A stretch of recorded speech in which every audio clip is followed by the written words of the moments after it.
Hurmatli shogirdlar, endi biz olgan o'lchamlarimiz bo'yicha hozir sizlar bilan birgalikda kattalar uchun moslangan, ya'ni kattalarga to'g'ri keladigan asos andozani quramiz.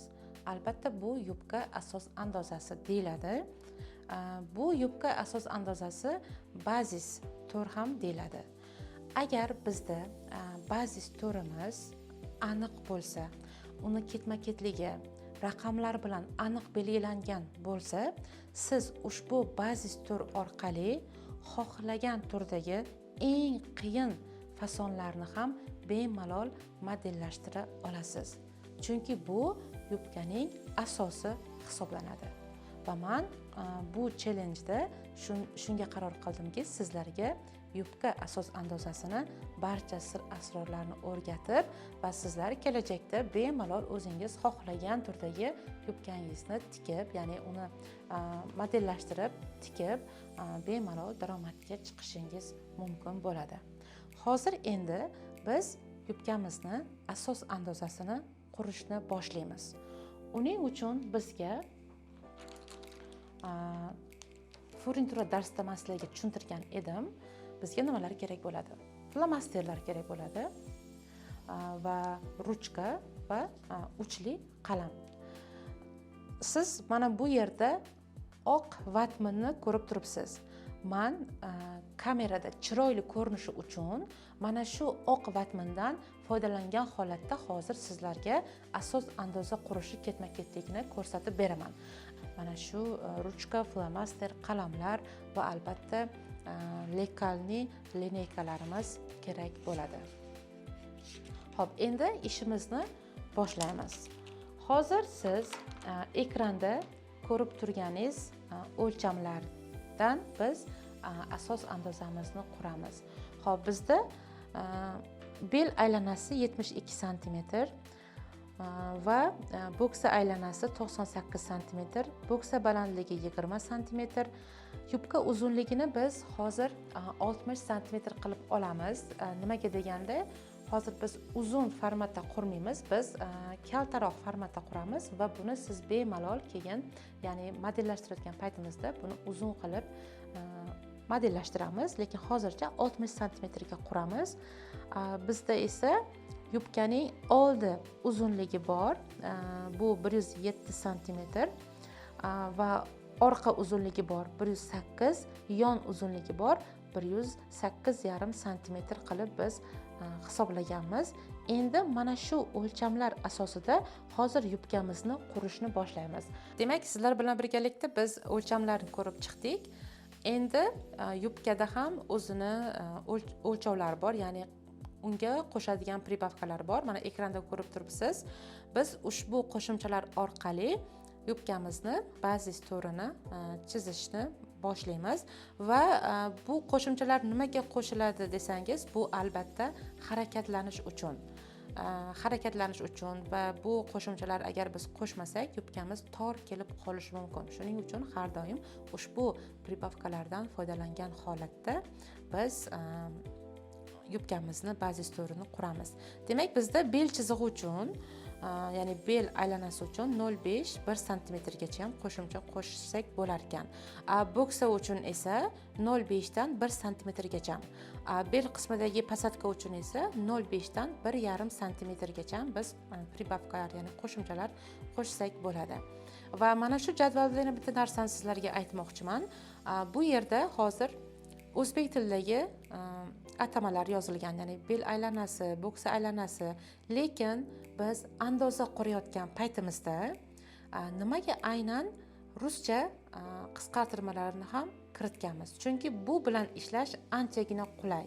Misol uchun mana OT yozilgan, bu obxvat taliya, OB obxvat biodra, VB высота biodra, DU длина yubka, DU pereda, ya'ni длина yubka pereda, DU sadi, длина yubka sadi va DU bok deb yozilgan. Bu esa длина yubka bok, ya'ni bir tarafdan, yon tarafdan olinadigan o'lchamlar deyiladi. Men hozir dars davomida mana shu qisqartirmalardan foydalangan holatda ushbu yubka bazis turini quraman. Shuning uchun siz ham iloji boricha mana shu qisqartirmalarni yodlab olsangiz juda ham yaxshi. Chunki siz bundan keyin qaysidir o'qishda o'qimoqchi bo'lsangiz yoki YouTube'danmi, boshqa bir saytlardan agar siz qanaqadir bir yubkani nima modellashtirishni o'rganmoqchi bo'lsangiz, mana shu ruscha atamalarga tez-tez duch kelishingiz mumkin. Shuning uchun hozirdan mana shu atamalarni yodlab olsangiz, keyinchalik bu atamalar yoningizdan chiqqanida siz qiynalib qolmaysiz. Demak, bizda hozir yubka uchun kerakli bo'ladigan qiymatlar bilan tanishib chiqdik va pribavkalar, ya'ni qo'shimchalar bilan ham tanishib chiqdik. Ana endi sizlar bilan birgalikda hozir yubkani qurish ketma-ketligini ko'rib chiqamiz. Mana bizda vatman qog'oz turibdi.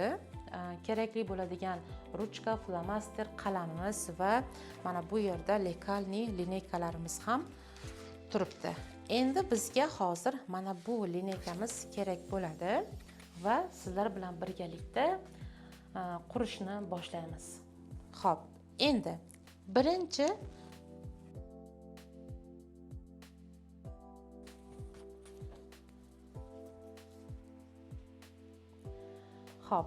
hozir biz birinchi nuqtamizni qo'yib olamiz. Ana shu birinchi nuqtamizdan boshlab biz yubkamizni andozasini qurib olamiz. Xo'p, mana taxminiy nuqta qo'yib olamiz. Nimaga bu burchakdan boshlayapman? Chunki ushbu yubka andozasida biz oldi tarafini yarim, ya'ni inson tanasining oldi tarafdagi yarim qismiga nisbatan va inson tanasining orqa qismidagi yarim bo'lagiga nisbatan biz hozir ushbu yubkani quramiz. Ya'ni old tarafdan ham yarmi va orqani yarmi.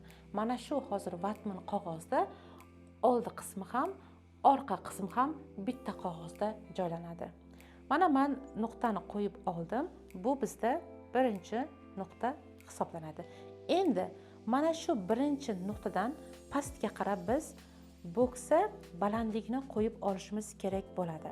Xo'p, bo'ksa balandligini qo'yib olishimiz uchun bizga bo'ksa balandligini qiymati kerak bo'ladi. Bizda bo'ksa balandligini qiymati 20 sm. Endi mana shu birinchi nuqtadan pastga qarab biz 20 sm ni qo'yib olamiz.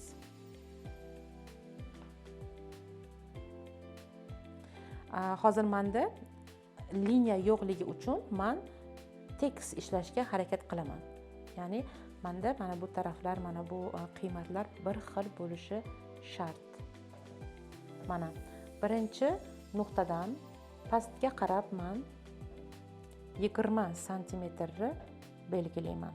Endi birinchi nuqtadan pastga qarab bo'ksa balandligini qo'yib olamiz. Bizda bo'ksa balandligimiz 20 sm edi. Mana shuni hozir chizamiz.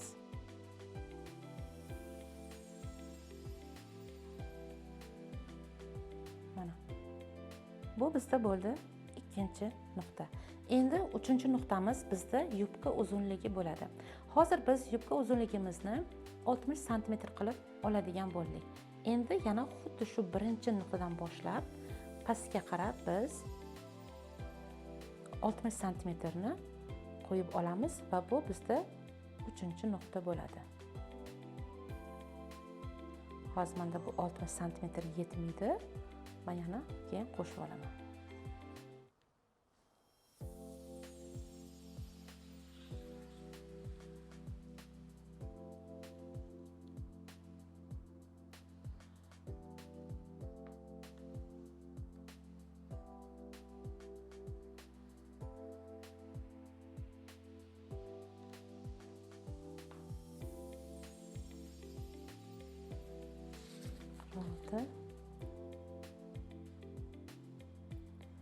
Va bu yog'i yana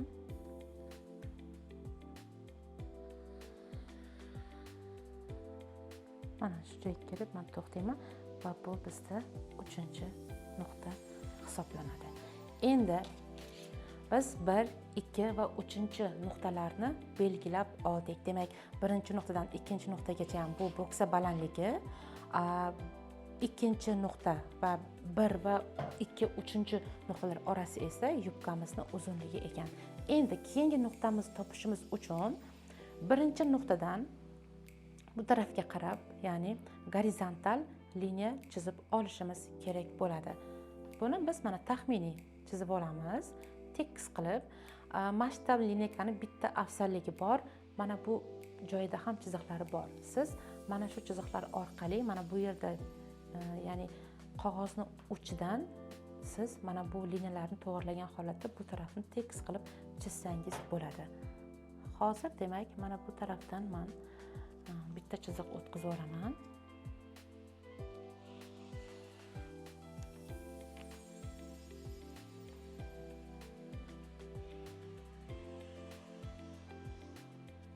Mana. Endi keyingi qiladigan ishimiz bizda bel aylanasi 72 sm. 72 sm. Endi bizga yubkamizning qiymatlari kerak bo'ladi. Eng birinchi navbatda biz bel aylanasini 72 sm bilib oldik. Ana undan keyin bizda bor bo'ksa aylanasi. Hozir bizda bazis turimiz bo'ksa aylanasining qiymatidan kelib chiqadi va shundan hosil bo'ladi. Bizda bo'ksa aylanamiz 98 sm edi. Hozir mana shuni hisoblagan holatda qo'yib chiqamiz. Mana bizda obxvat biodra, ya'ni bo'ksa aylanasi 98 sm. Endi biz hozir shuni bo'lamiz 2 ga. 98 ni 2 ga bo'ladigan bo'lsak, bu bizda bo'ladi 49 sm. Va bunga mana yarmiga nisbatan biz 1 sm bunga qo'shamiz. Qo'shimcha boyagi pribavkalardan 1 sm qo'shamiz va bu bizda 50 sm bo'ldi. Agar biz buni ochadigan bo'lsak, obxvat biodraga nisbatan biz 2 sm qo'shadigan bo'ldik. Ya'ni yarmiga biz 1 sm qo'shganimizda bu 50 bo'ladigan bo'lsa, butun aylanasiga biz 2 sm ni qo'shgan hisoblanamiz. Va hozir bizda yubkaning yarmiga nisbatan 50 sm qo'shimcha qo'shamiz hozir va buni mana bu yerda qo'yib chiqamiz.